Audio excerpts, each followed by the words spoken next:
Hello viewers, welcome to maths magic time. Daily மேக்ஸில் எப்படி shortcut use பண்ணி answer கண்டுபிடிக்கலான்னு பார்த்துட்டு இருக்கோம். இன்றைக்கான ஷார்ட்கட் பார்க்கலாம். அதுக்கு முன்னாடி சேனலுக்கு புதுசாக இருந்தீங்க அப்படின்னா சப்ஸ்கிரைப் பண்ணிக்கோங்க. உங்கள் ஃப்ரெண்ட்ஸ் யாராவது எக்ஸாமுக்கு ப்ரிப்பேர் பண்ணுறாங்க அப்படின்னா அவங்களுக்கும் சென்ட் பண்ணுங்க, கண்டிப்பாக யூஸ்ஃபுல்லாக இருக்கும். நம்ம இதே மாடலில் நிறைய சம் இதுக்கு முன்னாடி போட்ட வீடியோவில் பார்த்துருக்கோம். இந்த மாடலில் வந்து பை வச்சிருக்கு. இதுக்கு முன்னாடி பார்த்த மாடலில் இங்கே ஒரு இப்போ 5%, 10% அந்த மாதிரி தான் இருந்துச்சு. இங்கே 1/2% அப்படின்னு பை வச்சு கொடுத்துருக்காங்க. இப்போ இதுக்கான ஷார்ட்கட்டையும் பார்த்துருக்கோம். இப்போ இந்த சம் பார்க்கலாமா? 200 1/2% காண்கன்னு இருக்கு. நம்ம வந்து ஒரு முழு நம்பர் வந்து 200 இருக்கு. இந்த 200க்கு வந்து 1/2% கண்டுபிடிக்கணும். 200க்கு 1/2% எப்படின்னா, இப்போ 200க்கு 10%னா என்ன, 200க்கு 20%னா என்னன்னு கேட்போம்ல, அதே மாதிரி தான் 1/2%. இப்போ ஒரு முழு நம்பருக்கு பர்சன்டேஜ் கண்டுபிடிக்கணும்னா அதை தாராளமாக மல்டிபிள் பண்ணிக்கலாம். இப்போ 1/2% தானே கண்டுபிடிக்க போகிறோம், அதை போட்டுருவோம். இப்போ ஒரு பர்சன்டேஜ் கண்டுபிடிக்கிறதுக்கு அந்த முழு நம்பர்லேருந்து 2 0 கேன்சல் பண்ணணும். 2 0 இங்கே கேன்சல் பண்ணியாச்சு. பேலன்ஸ் என்னென்ன இருக்குது? இங்கே 2 இருக்குது, இங்கே 1/2 இருக்குது. இப்போ இந்த 2க்கும் கேன்சல் பண்ணிட்டா பேலன்ஸ் என்ன இருக்குது? 1 தான் இருக்குது. நமக்கான ஆன்சரும் என்னதான்? 1 தான். ஆப்ஷன் டியில் இருக்குது. அவ்வளோதான். நமக்கான ஷார்ட்கட் என்னன்னு பார்த்துடலாமா? 400 30% காண்க. அவ்வளோதான் கொடுத்துருக்காங்க. 400 ஒரு முழு நம்பர் கொடுத்து அந்த 400ல் 30% என்னன்னு கேட்குறாங்க. இப்போ முழு நம்பர் என்ன இருக்குது? 400 இருக்குது. அந்த முழு நம்பர் போட்டாச்சு. இப்போ பர்சன்டேஜ் கண்டுபிடிக்கணும் அப்படின்னா நம்ம தாராளமாக மல்டிபிள் பண்ணிக்கலாம். 30% தானே கண்டுபிடிக்க போகிறோம். அது அப்படி போட்டாச்சு. எதுவுமே பண்ணல, கொஸ்டின் அப்படியே எடுத்து எழுதியிருக்கேன். அவ்வளோதான். இப்போ வந்து ஒரு முழு நம்பருக்கு வந்து பர்சன்டேஜ் கண்டுபிடிக்கணும்னா 2 0 வந்து நம்ம கேன்சல் பண்ணிக்கணும். 2 0 கேன்சல் பண்ணிடுவோம். அவ்வளோதான். இப்போ பேலன்ஸ் என்னென்ன இருக்குது? 4 இருக்குது, இங்கே 30 இருக்கு. இப்போ இந்த 0வை இங்கே மட்டும் தான் கேன்சல் பண்ணணுமா? இல்லை, இங்கே ஒரு 0 கேன்சல் பண்ணிக்கலாம், இங்கே ஒரு 0 இந்த மாதிரி கேன்சல் பண்ணிக்கலாம். இப்போ என்னென்ன வரும்? இந்த மாதிரி கேன்சல், இங்கே ஒன்று கேன்சல் பண்ணாலும் சேம் ஆன்சர் தான் வரும். இங்கேயே 2 0 கேன்சல் பண்ணாலும் சேம் ஆன்சர் தான் வரும். இப்போ நான் இங்கே 2 கேன்சல் பண்ணியிருக்கேன். இப்போ பேலன்ஸ் என்னென்ன இருக்குது?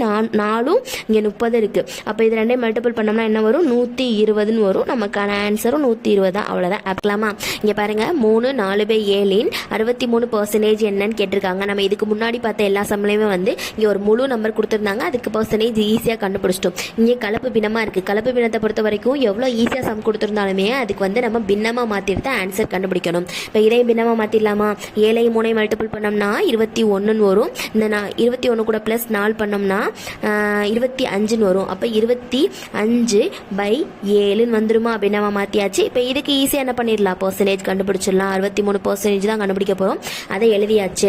இங்கே தாராளமாக ஒரு நம்பருக்கு பர்சன்டேஜ் கண்டுபிடிக்க போகிறோம் அப்படின்னா தாராளமாக மல்டிபிள் பண்ணிக்கலாம். இப்போ பர்சன்டேஜ் கண்டுபிடிக்கும் போது இங்கே வந்து ஒரு முழு நம்பர் இருந்துச்சுன்னா அதுக்கு வந்து 2 0 வந்து கேன்சல் பண்ணிக்கணும்.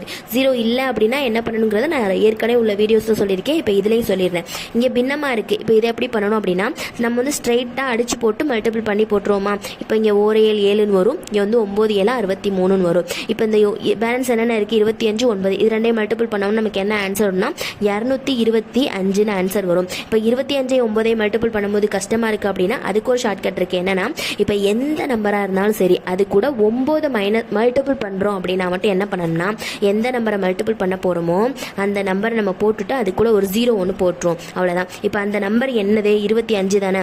இந்த இப்போ என்ன நம்பர் கூட 0 போட்டிருந்தோமோ அந்த நம்பர் கூட நம்ம மல்டிபிள் பண்ண போகிற நம்பரை வந்து மைனஸ் பண்ணிடலாம். மைனஸ் பண்ணுறது வந்து ரொம்ப ஈஸி தானே. இப்போ இங்கே 10 ஆயிருமா? அப்போ வந்து 10ல் 5 போச்சுன்னா 5 ஆயிரும். இங்கே 4 ஆயிரும். 4 2 போச்சுன்னா 2 2.